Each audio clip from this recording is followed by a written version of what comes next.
Hello everyone. If you're seeing the MySQL Shutdown Unexpectedly error in XAMPP, it's usually due to corrupted files. Let me show you how to fix it. First, stop all running services in XAMPP, especially MySQL and Apache. This is important before we make any changes. Now let's back up your data so we don't lose anything important. Go to the folder where XAMPP is installed, usually C drive, then XAMPP folder. Open the MySQL folder, then find the data folder and make a copy of it. Store this backup somewhere safe.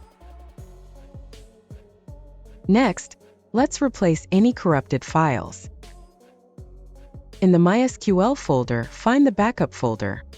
Copy everything inside it. Then paste it into the data folder, replacing the existing files.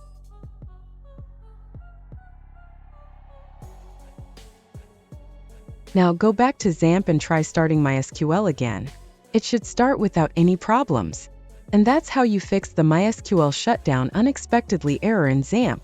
If you find this video is helpful, please like and subscribe for more tips. Thanks for watching. See you next time.